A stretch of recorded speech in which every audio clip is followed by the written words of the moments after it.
Before we begin our descent into darkness, a word of caution. The story you are about to hear concerns places of genuine sorrow and purported supernatural activity. Viewer discretion is advised. Remember, true horror often lies not in what we see, but in the echoes of pain we choose to ignore. The silence around St. Jude's was not the quiet of a sleeping forest. It was the heavy, suffocating silence of something deliberately holding its breath. It was the sound of decades of abandonment settling deep into the concrete and ivy-choked bricks. Situated a good 50 miles outside the nearest recognizable town in the deep, forgotten heart of rural Ohio, St. Jude's Children's Wing had become the ultimate trophy for urban explorers and the ultimate curse for those who believed in ghosts. 3 figures stood at the edge of the sprawling, overgrown parking lot, their headlights casting weak cones into the gloom of the late September night. There was Chloe, the group's leader and self-proclaimed skeptic, a compact bundle of cynical confidence, her expensive camera gear slung across her chest. Next was Mark, the nervous one, jumpy and cynical in that particularly defensive way only someone who secretly believes in everything can be, clutching a new, high-sensitivity audio recorder. And then there was Elias. Elias was the quiet anchor, the historian, and the genuine believer. He didn't want proof for a YouTube video. He wanted communion with the past. He felt a deep, almost painful respect for the sorrow that clung to places like this. "All right, people, mic checks," Chloe commanded, her voice unnecessarily sharp in the vast stillness. "We're going live in an hour, but we need the internal footage first. Rule 1. Stay together. Rule 2. Get the reaction shot. Rule 3. No actual freaking out. Mark, you good with the EVP rig?" Mark gave a tight, unnatural nod, his eyes fixed on the monolithic, black shape of the main hospital building. "Yeah, fine. Just, why the children's wing? Everyone knows that's where the real stories are." Chloe scoffed, adjusting her camera lens. "Exactly, Mark. That's where the views are. Supposedly, the head nurse's spirit patrols the isolation ward. Standard Victorian-era malice. Let's get in and prove it's just old plumbing and wind." Elias only tightened the straps of his worn backpack, a familiar knot of dread and reverence twisting in his stomach. He wasn't afraid of the ghosts. He was afraid of disrespecting the memory of the children who had suffered here. The entrance to the children's wing was a heavy set of double doors, bowed and warped by years of weather, held shut by a single rusty chain, a formality more than a barrier. Mark used a bolt cutter with a loud, metallic clang, the sound echoing horribly into the night and momentarily shattering the unnatural silence. As they slipped inside, a wave of cold air hit them, distinct and heavy, like walking into a massive, forgotten tomb. The air inside didn't smell like dust and decay. It smelled faintly, distinctly, of Vicks VapoRub and sterile cotton, a bizarrely anachronistic scent that shouldn't have survived the decades. Elias inhaled deeply, his intuition screaming a warning. The lobby was a cavern of peeling paint and shattered glass, illuminated only by their tactical flashlights. It was here, standing in the reception area where countless parents had once signed their children in with a mix of fear and hope, that the first true conflict began. Chloe, recording a confident piece to camera, was mid-sentence about natural decay when her light flickered wildly and died. She swore under her breath, pulling out a spare battery. But as her light went out, Mark's high-sensitivity audio recorder, which had been silent, suddenly registered a frantic spike. It was too quiet to be a voice, but too rhythmic to be static. It sounded like a tiny, desperate tapping coming from the ceiling tiles directly above where Elias was standing. "Did you guys hear that?" Mark whispered, his voice trembling despite his efforts. "The tap, tap, tap?" Chloe was irritated. "It was the old fluorescent lights shorting out, Mark. This place is junk. Elias, however, wasn't looking at the ceiling. His flashlight beam had swept across an old, discarded reception desk, illuminating a small, brass-plated name tag, Nurse Eleanor V. And next to it, partially hidden under a stack of old patient folders, a tarnished silver locket. He bent and picked it up. It was heavy, cold, and felt strangely alive. On the back, crudely scratched, were the letters L. M. Holding the locket, Elias felt a sudden rush of sadness, an echo of pure, childhood loneliness. He immediately slipped it into his pocket, deciding not to show the cynics. The first rule of respecting the dead, he knew, was not to turn their treasures into cheap props. They continued deeper into the wing, the hallway ahead vanishing into pitch blackness. The vaporub scent momentarily returning, stronger this time, almost sharp. It was a clear sign. They were being welcomed or perhaps simply acknowledged. In the pursuit of knowledge or even entertainment, one must remember that true respect is not a performance. Places of profound sorrow demand a deep-seated caution and reverence. To enter a place of suffering merely to prove a point is to risk facing the very pain you sought to exploit. The locket in Elias's pocket felt like a stone pulling him down, a silent invitation into the hospital's private grief. As they started down the long, narrow corridor toward the infamous isolation ward, the rhythmic tick-tick-tick that Mark had dismissed as static seemed to be keeping pace with their footsteps, not quite in time but definitely present. What tragic history did that little silver chain hold? And was Nurse Eleanor V. watching the boy who now carried it? The long night at St. Jude's Children's Wing had just begun. The initial chill of St. Jude's was a mere prelude, a whisper at the door. As our team ventured further, they would learn that some echoes linger for a reason, and not all questions are meant to be answered. The spectral history of the abandoned children's wing was about to unfold, revealing that even in stillness, some presences are unervingly active. The corridor stretched before them like a tunnel into despair, the overhead lights long dead, casting their flashlights' beams into a perpetual murky twilight. The air, though stagnant, seemed to vibrate with an unseen energy, a subtle hum beneath the deafening quiet. Chloe led the way, her footsteps echoing sharply, a stark contrast to Elias's measured tread and Mark's tentative shuffles. The scent of Vicks VapoRub had faded, replaced by the heavy, sweetish odor of decay, mingling with something metallic, like old blood. They passed what looked like rows of small examination rooms, doors ajar, revealing rusted tables and forgotten instruments. Chloe, ever the pragmatist, was narrating for her camera, pointing out peeling paint and structural weaknesses. See? Just a derelict building. The ghosts are just water pipes groaning under the floorboards. Mark, however, kept glancing over his shoulder, his audio recorder held up like a shield. He swore he could hear faint scuttling noises, like something small dragging itself along the floorboards just out of sight. His internal monologue was a frantic debate. Rats, or something far worse? Elias, meanwhile, was drawn to the remnants of childhood that even decades of neglect couldn't erase. A faded crayon drawing of a lopsided sun still clung to a wall in what might have been a waiting room. A tiny, worn sock lay discarded beneath a gurney. Each artifact spoke of lives lived, briefly, tragically, within these walls. The locket in his pocket felt heavier, a constant, cold reminder of the it guarded. He wondered who LM was, and what story their initials held within these desolate halls. It was in a room marked Pediatric Assessment that the first undeniable glitch occurred. Chloe was adjusting her lens, frustrated by the lack of dramatic visual evidence. Honestly, this is a bust.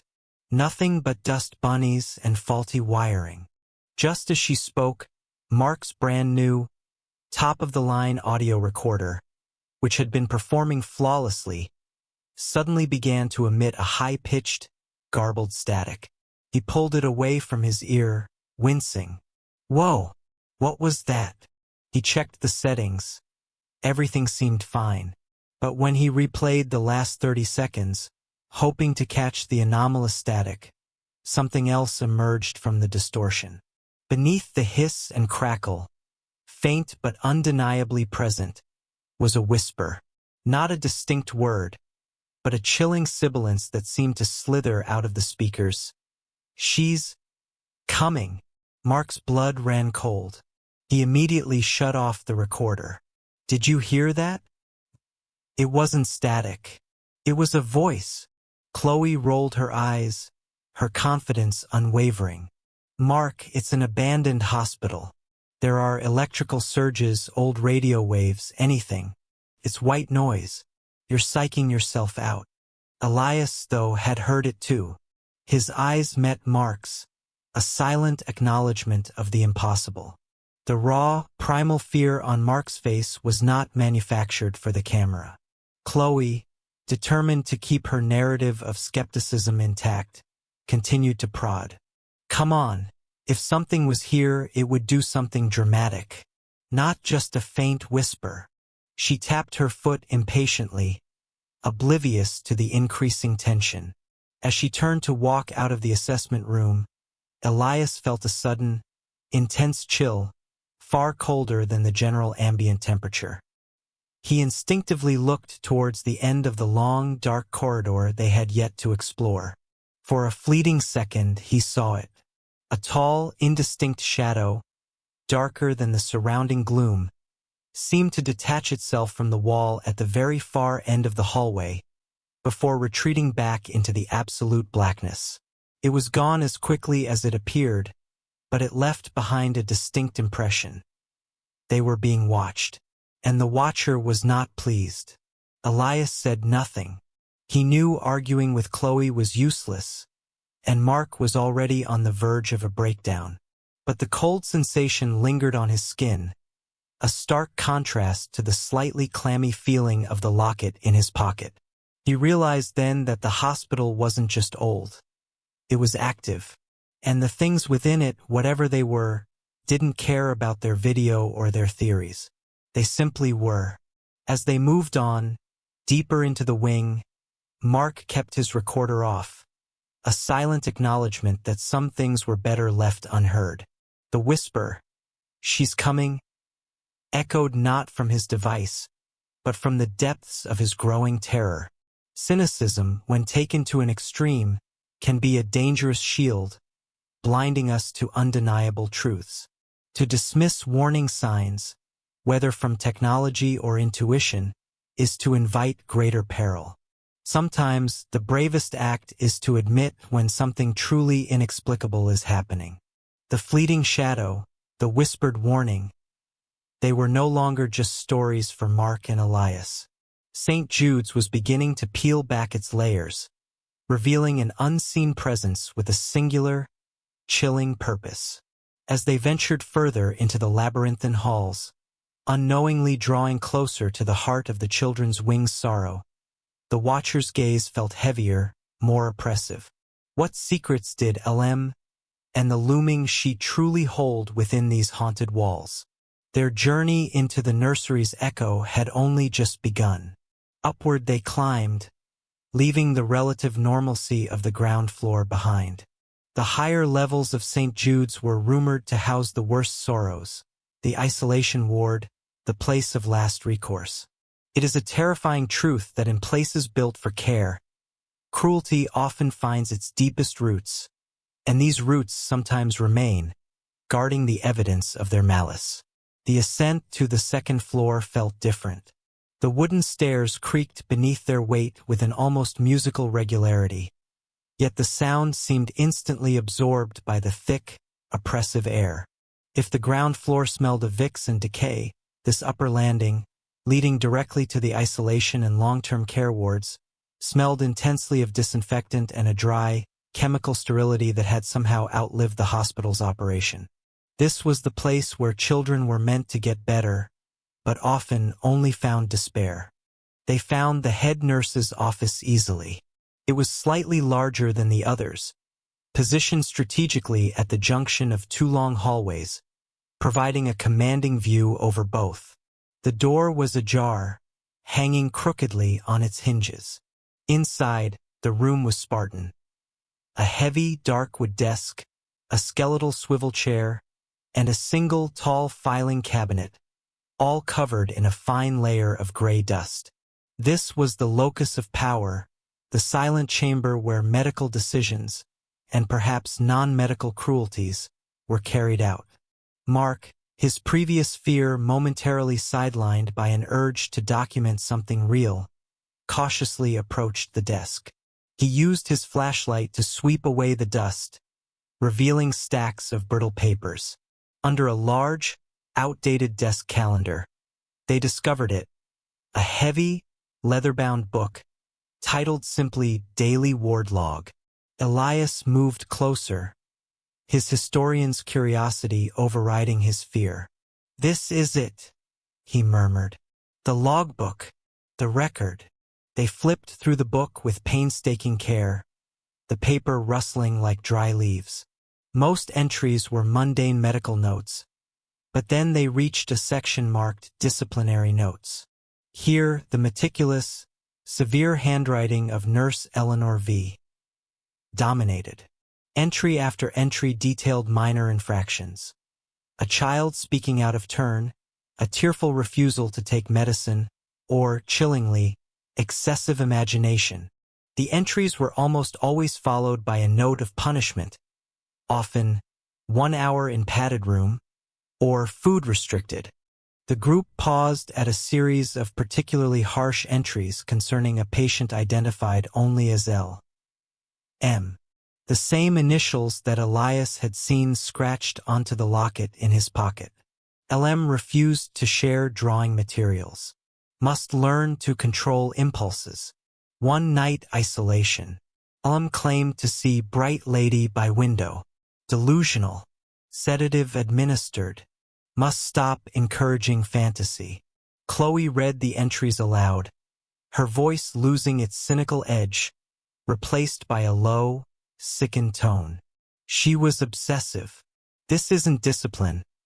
It's emotional torture. As Chloe closed the logbook, a sudden, inexplicable shift occurred. The ambient temperature, already cold, plummeted instantly, the change so sharp it felt like a physical strike. They could see their breath fogging in the beam of their flashlights. A thick, oppressive atmosphere settled over the room, an almost palpable sense of fury and disapproval. Then, they heard it. A distinct, loud, rhythmic tick-tock, tick-tock. The sound was coming from the corner of the office, near a tall, locked medicine cabinet. But there was no clock on the wall, and the nearest clock face they had seen was shattered on the floor below. "That's just residual heat expansion. The building's settling," Chloe stammered, trying to regain her composure, but her voice cracked. In a brazen act of defiance, perhaps fueled by a desire to prove the sound was nothing, she reached out to grab the handle of the tall metal medicine cabinet. "Let's see what Nurse Eleanor kept locked away." The moment her fingers brushed the tarnished brass handle, she cried out and recoiled instantly. The metal, despite the room's deep, freezing cold, was blisteringly hot, as if a furnace had been raging inside the cabinet moments before. Mark shone his light on the handle. There was no visible scorch mark, yet the memory of the heat was evident in Chloe's shaking hand and the faint, coppery scent of burnt skin that now mingled with the disinfectant. The rhythmic ticking stopped as abruptly as it began, replaced by the deep, heavy silence of a moment that had passed, but left its chilling message behind.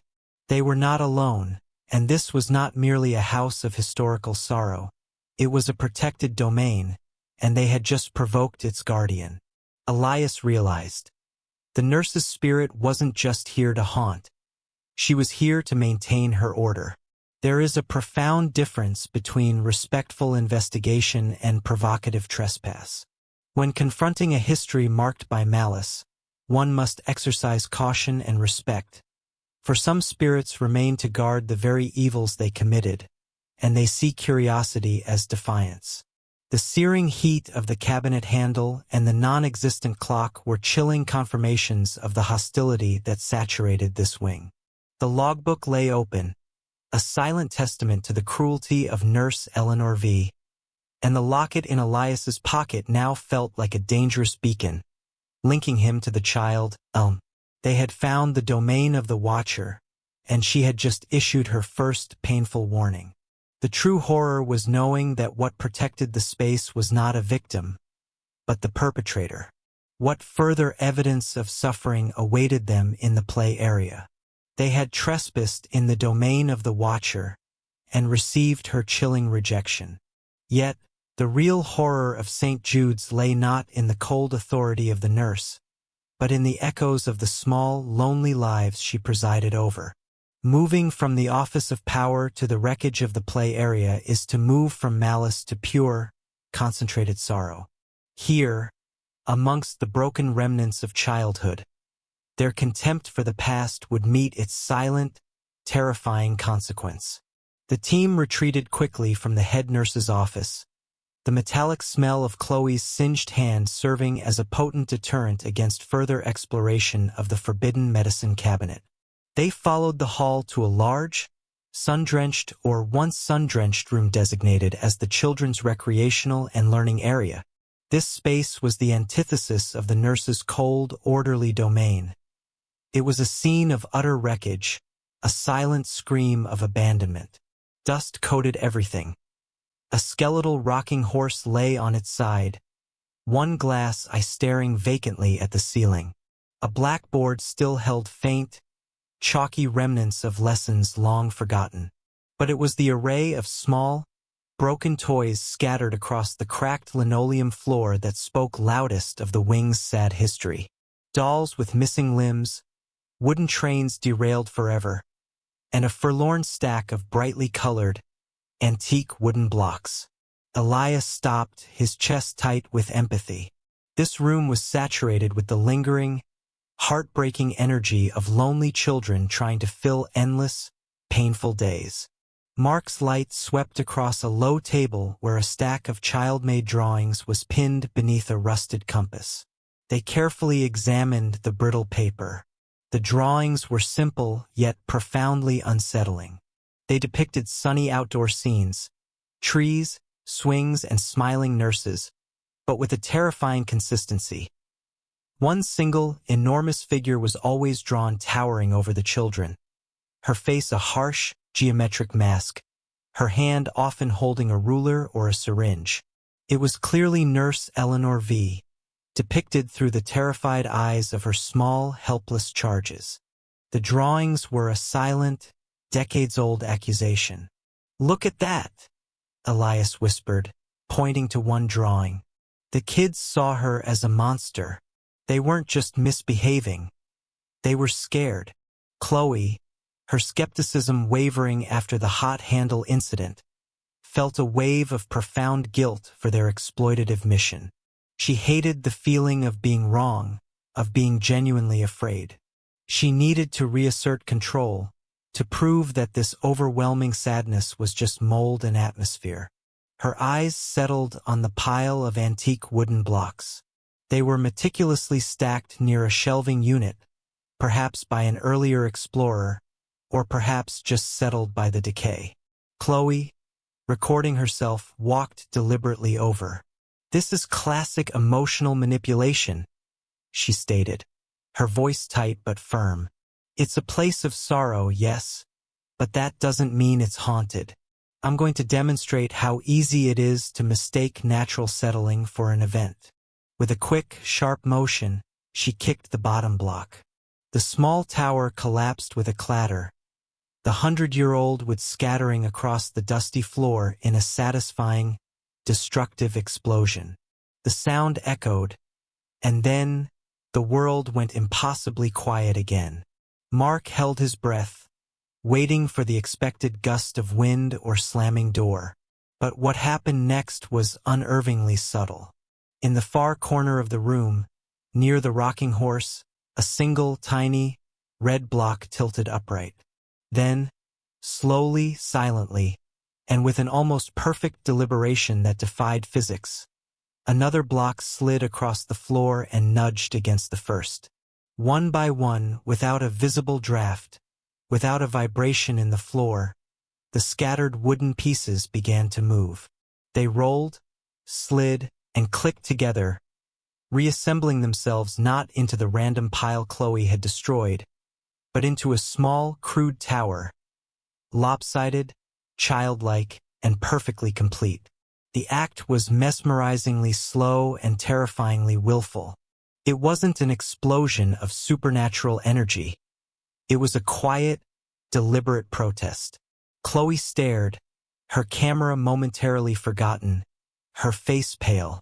Just as the final block settled into place, the air in the room filled with the briefest, most heartbreaking sound. A simultaneous wave of children's laughter, soft, innocent, and high-pitched, immediately followed by an equal, overwhelming wave of thin, desolate sobbing. The two sounds canceled each other out instantly, leaving only the deafening silence. But the emotional impact was devastating.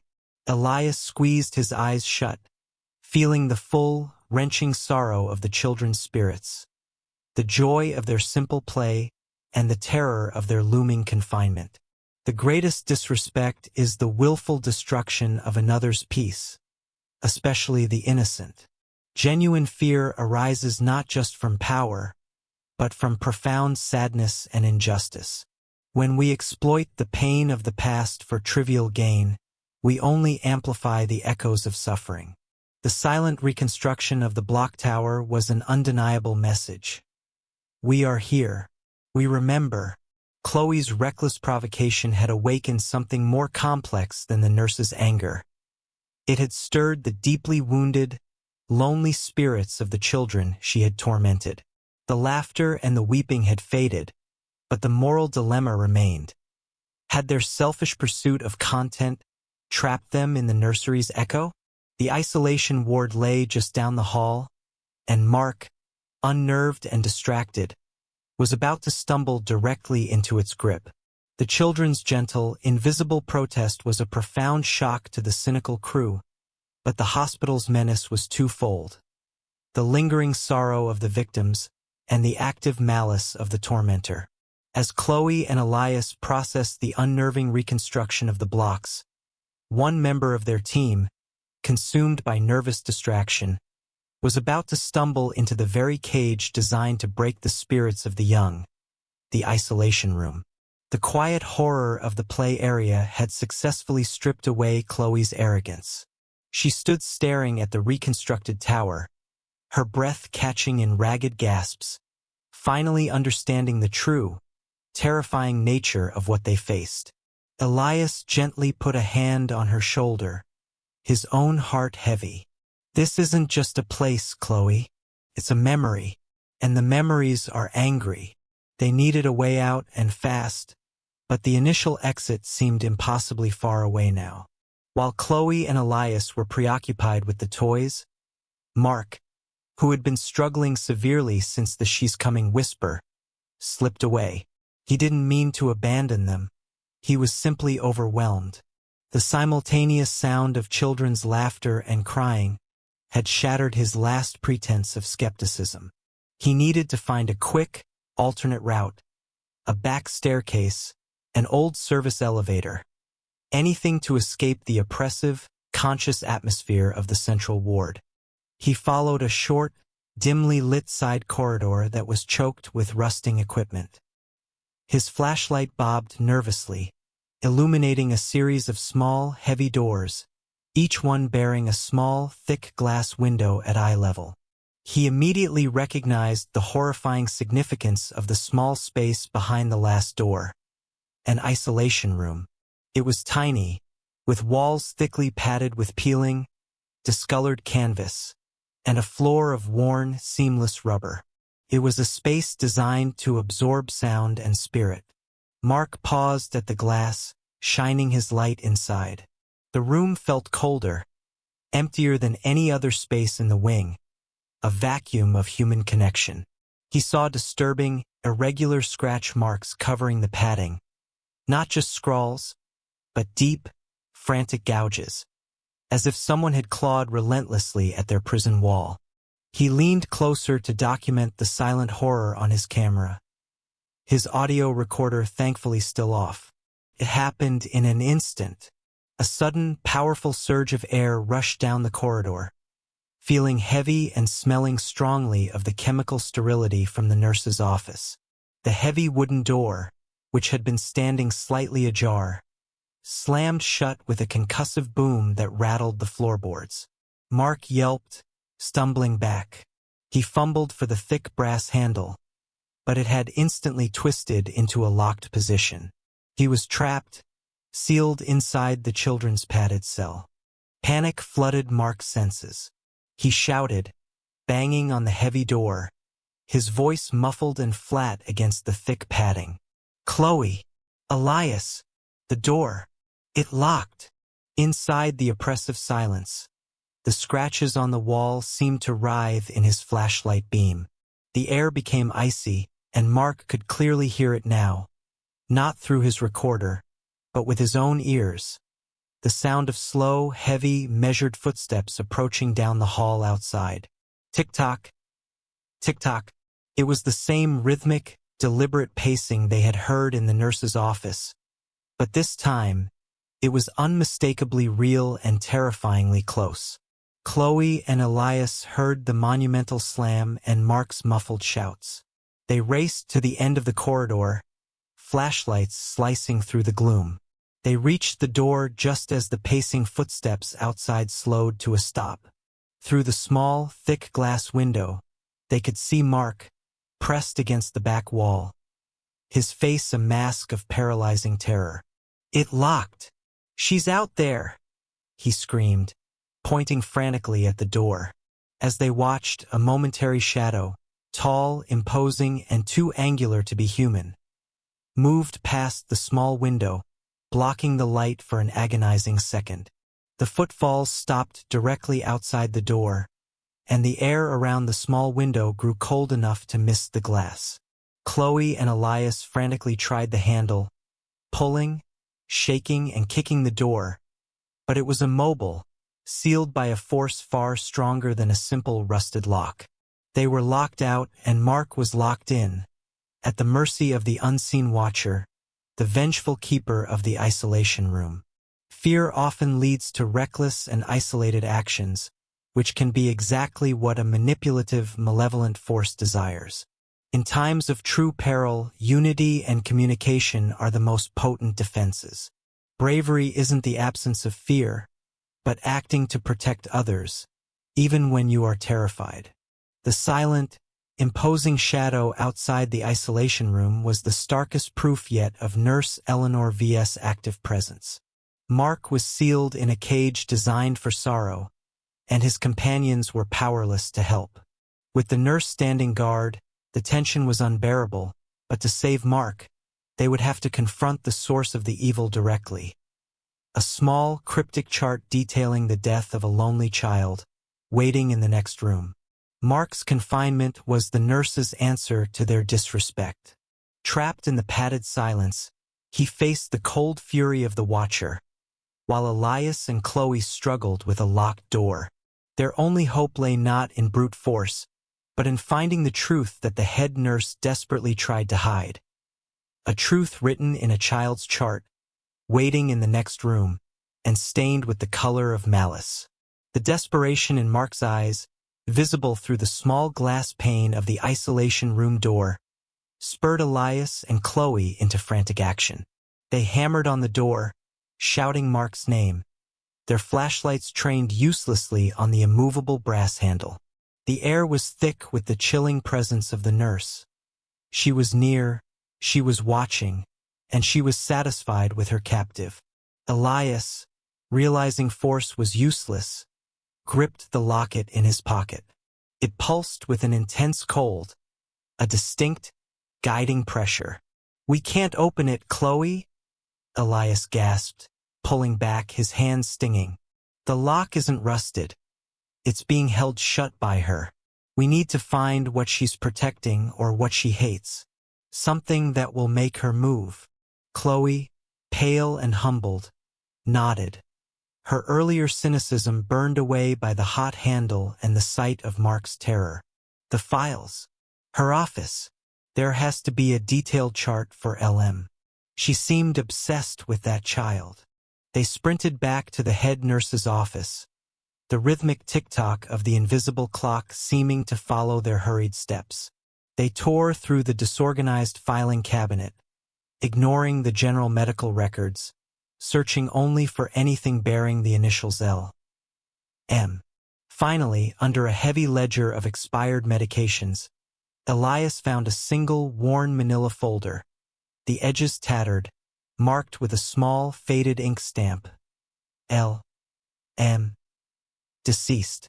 They pulled the brittle, yellowed chart out and laid it on the desk beneath their combined flashlight beams. The medical details were sparse and confusing. L.M. had been admitted for a nonspecific respiratory illness, but the chart showed a rapid, unexpected decline. What struck them most was the final entry, dated decades ago. It simply read, "Patient expired at 0300 hours. Complications due to progressive illness. Signed by Nurse Eleanor V." But the signature was not in black or blue ink like the rest of the chart. It was scrawled aggressively in a thick, vibrant red ink. And beneath the signature, next to the ambiguous cause of death, the nurse had repeatedly, fiercely circled the word complications with the same crimson pen, pressing so hard the paper was almost torn. It was an act of intense, unhinged frustration captured on paper. Elias felt the locket in his pocket thrum violently, the cold intensifying to an almost painful point, urging his attention back to the red signature. "This doesn't make sense," Chloe murmured, her voice laced with fear. "This looks like rage. Why sign a death certificate in rage? It's almost a confession." Elias pointed to the name L.M. on the chart, then pulled the locket from his pocket, holding the two linked items side by side. "She didn't just document the death, Chloe. She ended the conversation. Look." As he spoke, something horrifying and impossible occurred. The vibrant red ink on the chart, the aggressive circles and the signature, suddenly began to bleed. Slowly, inexorably, the red stains seeped from the lines, spreading across the aged paper like fresh blood soaking into a bandage, covering the details of the child's life and death. The air in the office grew suffocatingly heavy, and they heard a sharp, furious sound. Not a footstep, but the scraping of a metal chair being violently pushed back from a wooden floor, coming from the empty isolation ward corridor. The nurse knew what they had found. They had touched the tangible evidence of her cruelty, her final malicious act against the child L.M. The locket, now burning cold in Elias's hand, felt like a silent, accusatory microphone, transmitting the child's final moments of despair and the nurse's cold malice. They realized the locket wasn't just a trinket. It was a connection, a piece of LM's spirit attempting to communicate the injustice. The most dangerous truths are often the ones people go to the greatest lengths to conceal. To confront injustice, whether historical or supernatural, requires the courage to acknowledge the uncomfortable evidence, even when that evidence draws the fury of the aggressor. Honesty, especially about the past, is a powerful but perilous tool. The bleeding red ink was a terrifying manifestation of the head nurse's guilt and rage. They had the evidence, but Mark was still locked in the dark. The sound of the violently scraped chair was a clear message. The nurse was abandoning her position at the door, but not in surrender, in fury. She was coming back for them, to silence the witnesses and reclaim the evidence. Their confrontation was inevitable, and they needed to move, using the child's locket as their guide, before the midnight inspection began. The moment the head nurse's fury was triggered by the bleeding chart, their focus shifted from escape to survival. They knew she was coming, not merely to scare them, but to enforce her eternal, brutal order. It was past midnight, the darkest hour, and the hospital was now under her full, terrifying command. They were now subjects in her final, deadly inspection. The scraping sound of the chair had bought them a precious few seconds. Chloe grabbed the manila folder with the bleeding chart, rolling it tightly, while Elias, still gripping the intensely cold locket, tucked it inside his shirt. Their immediate priority was Mark. They raced back down the hall to the isolation room, the adrenaline suppressing the fear, replacing it with grim determination. They found Mark huddled, hyperventilating, but alive. She was right outside, he whispered through the thick glass, tears streaming down his face. I heard a sound like heavy keys jingling, and then nothing. Chloe pushed her face close to the glass. Mark, listen. We found the chart. We know why she's here. We're getting you out. But we need to move. She's starting her rounds. They tried the door one last time, pulling and twisting the handle with synchronized effort. It remained stubbornly locked. Elias suddenly remembered the debris that had blocked the main entry to the wing earlier. She blocked the door the first time. She wants us in here, under her control. Chloe nodded grimly. Then the only way out is to force her to release her grip, or find another way down, and that means going through the rest of the ward. They turned their backs on Mark, a desperate gamble that the nurse would not harm her captive until she had dealt with the provocateurs. They moved quickly down the remaining length of the corridor towards the back stairs. The air grew perceptibly colder with every step, the temperature dropping steadily, signaling the approach of a non-corporeal entity of intense negative energy. Then they heard it, distinct, loud, and utterly terrifying. Not the frantic footsteps of an explorer, but a slow, methodical, rhythmic pacing coming from the far end of the hallway they were currently in. Tock, tock, tock. It was heavy, measured, and utterly relentless. The sound of someone walking with immense authority and malicious intent, carrying out a patrol. The sound was getting closer. Chloe and Elias dove into the nearest room, an abandoned supply closet, crouching behind stacks of old, canvas-covered mattresses. They held their breath, their flashlights off, plunging the closet into total darkness save for the tiny sliver of moonlight filtering through a high, grimy window. They could only hear the approaching steps and the furious pounding of their own hearts. The smell of Vicks VapoRub and antiseptic was now overwhelming, burning their nostrils. The pacing grew louder, filling the hallway outside their hiding place. Tock, tock, tock. It stopped right in front of the supply closet door. Every muscle in their bodies tensed. They could almost feel the cold presence of the nurse standing a mere few feet away. In the suffocating silence, they heard a small, sharp noise. A schnick. The sound of an old latch being checked.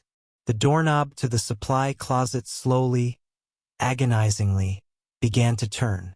Then, from the end of the hall, a single, flickering light bulb that had stubbornly survived decades of neglect and had been dimly swaying, suddenly shattered with a violent pop and spray of glass.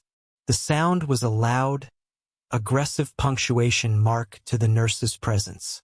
The light was extinguished, and the hallway was plunged into deeper, absolute blackness. The knob stopped turning. The footsteps resumed, moving away from the closet, continuing the inspection down the hall and away from their position. She had seen them, or at least knew where they were, but her immediate duty, her order, was the ward inspection, and she would not deviate from her routine, even for her prey. The greatest danger in facing a malevolent, structured force is the predictability of its rage. Evil can often be bound by the routines and malice it creates for itself. However, Ignoring the clear warnings and forcing a confrontation will only invite the full, terrifying weight of its systematic fury. The inescapable nature of karma is terrifying when the force enacting it is pure malice.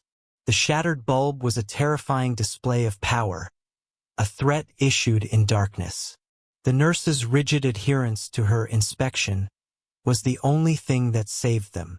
But she was now moving through the ward, and they needed to reach the back stairs before her routine brought her back.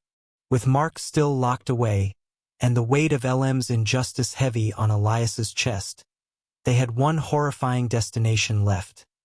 A face-to-face encounter that would finally reveal the nurse's cold, terrible gaze. She was following her routine, but routine could be deadly. The nurse's inspection was drawing to a close, and her next stop would surely be the supply closet. Elias and Chloe knew they had to save Mark and expose the truth of LM before the darkness of the isolation ward claimed them all. The time for hiding was over. The moment for confrontation had arrived, and they were about to witness the cold, terrifying face of pure institutional malice. As the rhythmic talk of the nurse's patrolling steps began to fade down the opposite hall, Elias and Chloe burst out of the supply closet. They had to act immediately before she completed her round and returned. Mark was still trapped, and the hallway ahead, leading to the back staircase, was shrouded in oppressive shadow. They moved low and fast, hugging the wall, heading straight back to the isolation room. They reached the heavy door, finding Mark still pressed against the padding, eyes wide and fixed on them. "She's coming back," he hissed through the glass. "I can hear something dragging down the hall." Elias didn't hesitate. He knew the nurse would return to her prisoner once her inspection was complete. His eyes fell on the red-stained chart, clutched in Chloe's hand. "We have to show her the truth, Chloe. Force the confrontation. The locket wants justice for Elam." Chloe, utterly stripped of her earlier cynicism, took a deep breath. She unrolled the chart and held it up to the small glass window of the isolation door, positioning it so the bleeding red ink and the nurse's enraged signature were clearly visible in the beam of Elias's flashlight. It was a silent, desperate accusation aimed not at Mark, but at the looming malevolence that controlled the lock. And then it happened. The footsteps, which had been distant and fading, suddenly stopped. Then, with a furious, scraping rush, they reversed direction, coming back towards the isolation room at an unnerving, deliberate speed. Talk, talk, talk. Louder, faster, radiating pure, concentrated fury. Elias and Chloe flattened themselves against the wall beside the door. Flashlights pointed toward the approaching sound. The pacing stopped directly in front of the door. The air immediately became impossibly cold, and the smell of Vicks VapoRub was so sharp it felt like needles in their lungs. Chloe slowly raised her head, peering around the edge of the doorframe, and she saw her, the head nurse. It was a fleeting glimpse, a figure barely corporeal, but entirely visible in the residual light from the nearest room. She was tall, unnaturally so, dressed in a severely starched, old-fashioned white uniform that seemed to absorb the light. Her face was gaunt, the skin tight over the bone, and her eyes were not hollow, but filled with a terrible, icy blue light of uncompromising malice. Her hair was pulled back tightly, giving her an expression of permanent, furious disapproval. She was the monster from the children's drawings, realized. The nurse's cold eyes focused directly on the red-stained chart in Chloe's hands. An audible, low, dry sound, a sound like the slow crumbling of old paper, emitted from her form. Her gaze flicked to the brass handle of the isolation room door, then back to Chloe. In a terrifying, controlled act, the spectral hand moved slowly to the outside of the door and, with a subtle exertion of invisible force, the heavy latch clicked open. Mark was free. However, she didn't move away. Instead, her head tilted, focusing on Chloe's exposed forearm. Before Chloe could react, a sudden, blinding slash of pain erupted on her skin. She cried out, dropping the chart and clutching her arm. When Elias shone his light on the injury, they saw 3 shallow but distinct scratch marks, perfectly spaced, that instantly began to well up with blood. The invisible blow was a horrific mirror of the aggressive red pen marks on the death chart. A punishment for the transgression. The nurse then turned her glacial gaze towards the main corridor, away from the freed Mark and the wounded Chloe, and started her relentless, steady march towards the exit. But as she did, Elias noticed her intent was not to leave them alone. With a silent, terrifying ease, the spectral figure moved the stack of heavy, rusted debris that had been blocking the main entrance to the wing earlier, now entirely sealing the corridor from the inside. She wanted them out, but not before she was finished with them, and not on their terms. Her expression was one of absolute, terrifying satisfaction. The game was over. Now the lesson began. Arrogance has a heavy price, and genuine malice rarely retreats. It merely shifts its focus. When faced with true evil, one must abandon the desire for personal gain and focus only on truth and survival. The price of their skepticism was paid in blood, a visceral reminder that some wrongs demand more than just an apology. The face of Nurse Eleanor V. was a stark, cold horror, and her scratch on Chloe's arm was the physical manifestation of her vengeful power. She had freed Mark, but only to enforce a far darker consequence, sealing the exit with the same debris she had once used to keep them in. They were trapped, wounded, and staring down the long, dark corridor where the nurse was now waiting. Their only hope lay in the quiet, compassionate power of LM's locket, and the sincerity of a final, desperate plea. The scratch was the price of their intrusion, the physical wound confirming the chilling reality of Nurse Eleanor V's power. She had sealed their path not to kill them, but to ensure they understood the consequence of disrespect.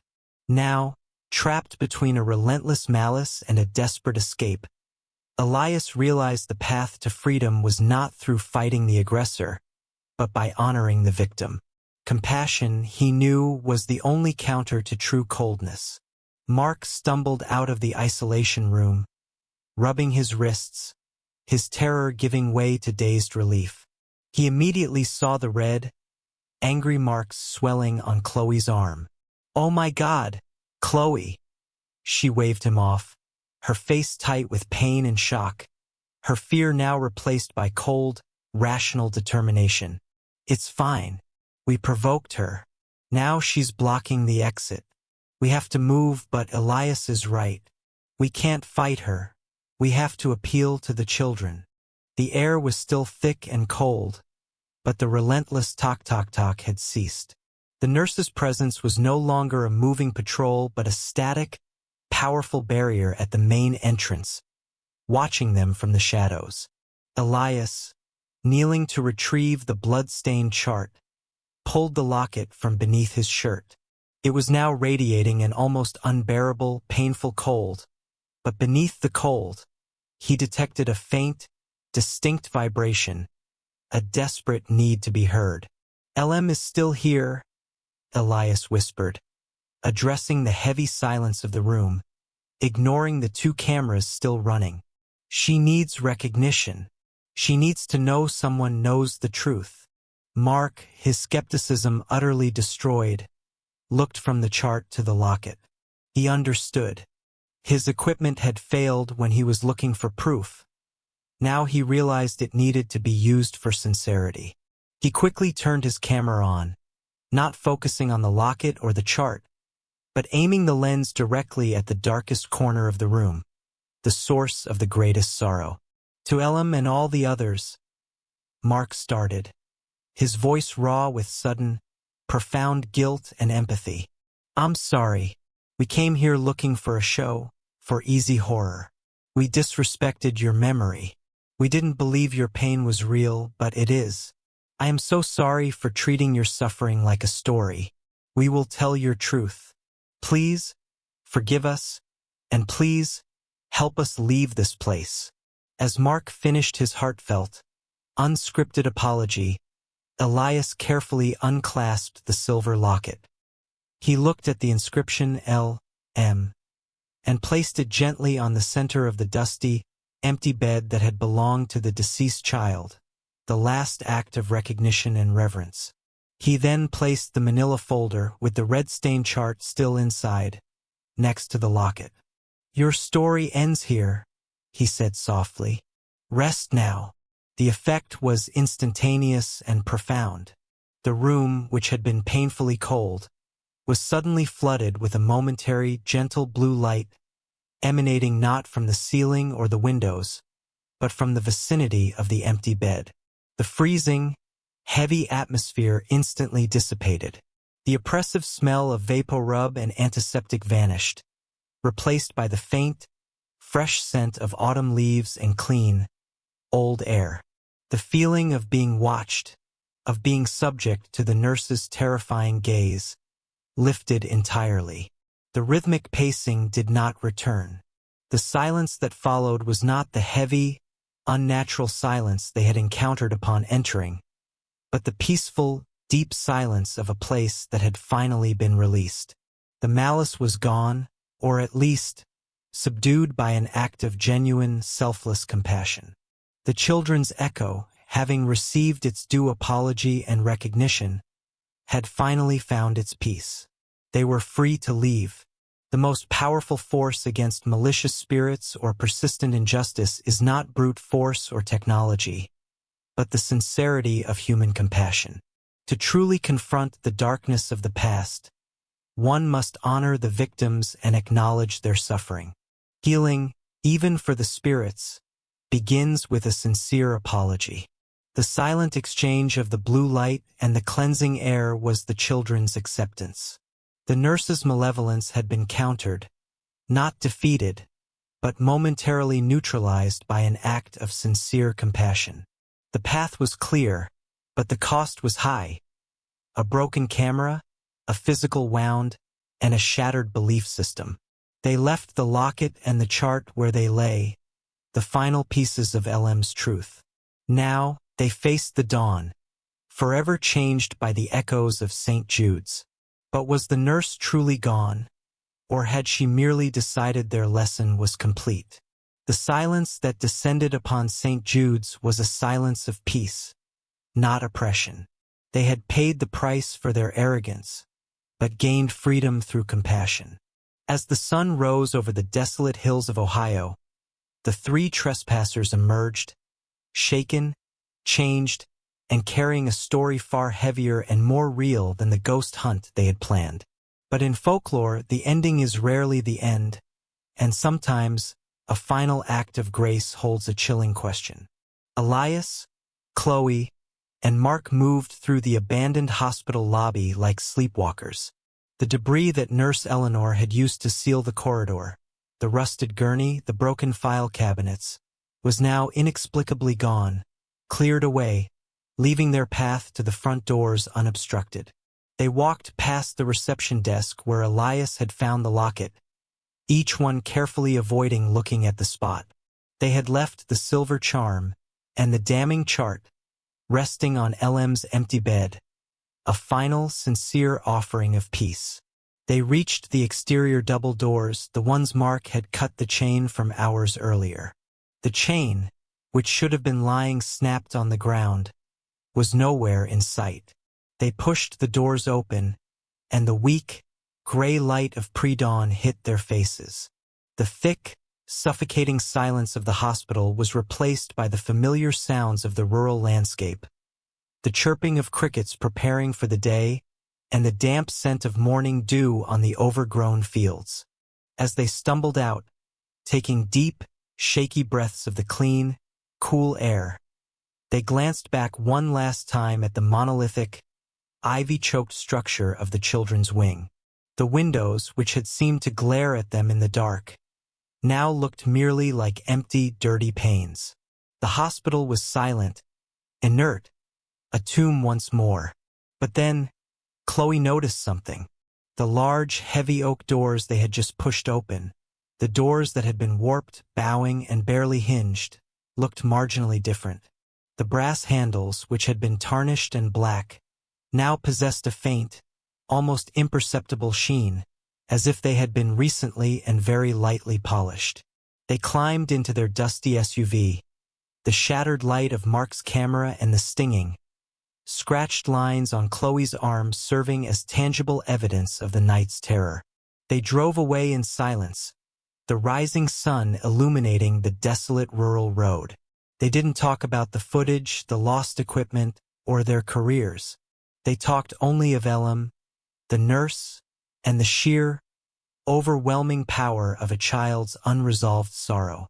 They all agreed their pursuit of cheap thrills was over.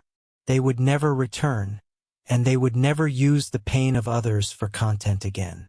They had learned a moral lesson carved in fear and compassion. Life went on, changed and humbled. Chloe and Mark quit the YouTube channel and pursued academic careers. Chloe in archival history, Mark in audio engineering, forever sensitive to the sounds beneath silence. Elias became a dedicated local historian, focusing on honoring forgotten lives and marginalized histories. They spoke of St. Jude's only in quiet, respectful tones, a shared scar.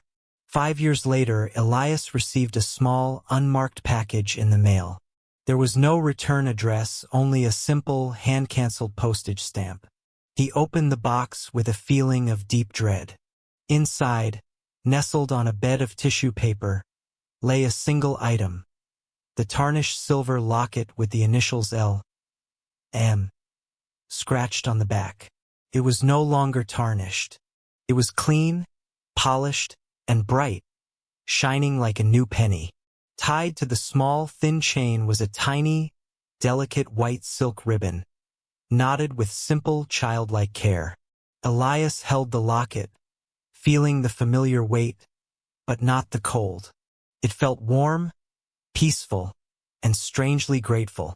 It was LM's final sign, a thank you for the acknowledgement, and a quiet, beautiful return of the truth they had honored. However, the unexpected arrival and the profound polishing of the ancient locket raised a final, chilling question that only Elias, Chloe, and Mark would ever consider. If LM's spirit was at peace, who exactly polished the locket? And who mailed it? The nurse, having been satisfied with the lesson she inflicted, and perhaps subtly changed by the act of compassion, or another force entirely. True forgiveness and redemption come from sincere respect, not just from surviving a trial.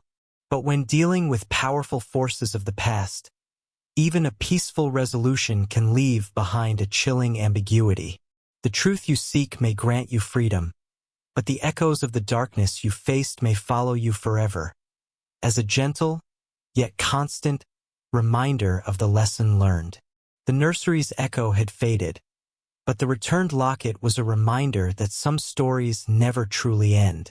It was the final, benevolent mystery of St. Jude's Children's Wing. They had looked for a ghost and found a heartbreaking human truth.